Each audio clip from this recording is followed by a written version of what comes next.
Next question है, items in the negative list of imports and exports are called prohibited goods, restricted goods, exclusive goods या none of the above. तो first वाला option इसका answer होगा prohibited goods.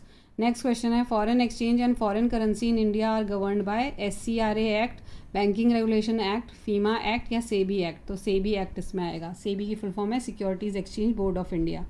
Match the following है, list 1 को list 2 से मिलाना है। जॉइंट वेंचर्स जो होते हैं हमारे, जॉइंट वेंचर्स है, its purpose is to utilize the special privileges and influence of the local partner. Foreign trade जो है हमारा, फॉरेन ट्रेड हमारा, it is one of the significant macro fundamental variable of an economy.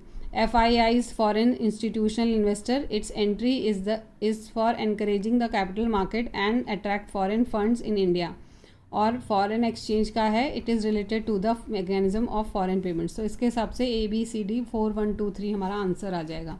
Next question है, यहाँ पे assertion और reason दिया होगा, आपको बताना है दोनों स्टेटमेंट करेक्ट हैं, दोनों स्टेटमेंट इनकरेक्ट हैं। पहला वाला स्टेटमेंट करेक्ट है पर दूसरा स्टेटमेंट इनकरेक्ट है, पहला वाला इनकरेक्ट है तो दूसरा स्टेटमेंट करेक्ट है। तो फर्स्ट है, uneven distribution of natural resources leads to the necessity of foreign trade, foreign trade causes trade fluctuation. तो थर्ड है, इसमें पहला वाला जो स्टेटमेंट है वो सही है और दूसरा स्टेटमेंट जो है वो इनकरेक्ट है। नेक्स्ट क्वेश्चन है, फॉरेन ट्रेड स्टेटमेंट है, foreign trade increases the scope of market. Foreign trade statement 2 है, foreign trade helps the people to get different varieties of goods. तो दोनों के दोनों स्टेटमेंट करेक्ट हैं। फर्स्ट स्टेटमेंट है, both importers and exporters have to prepare several documents. Statement 2 है, there is longer time gap between supply of goods and receipt of payment. तो यहाँ पे फर्स्ट वाला आएगा, दोनों ही स्टेटमेंट्स करेक्ट हैं। उसके बाद home trades are subject to agreement like GATT. In home trade payments are realize usually before the trade is exercise. तो दोनों स्टेटमेंट गलत हैं।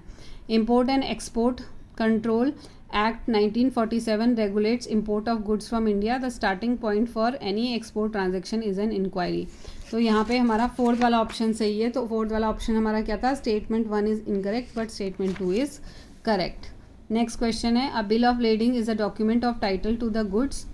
अ bill of lading contains all terms and condition agreed upon between the ship owner and the charterer. तो यहाँ पे हमारा पहला वाला स्टेटमेंट सही है लेकिन दूसरा वाला गलत है। थर्ड ऑप्शन है, import trade refers to the purchase of goods from a foreign country, it is better to appoint CNF agents for clearing of goods. तो यहाँ पे दोनों स्टेटमेंट करेक्ट हैं। A specific import license allow imports from any country, a general import license allows import from particular country. तो दोनों ही statement incorrect हैं।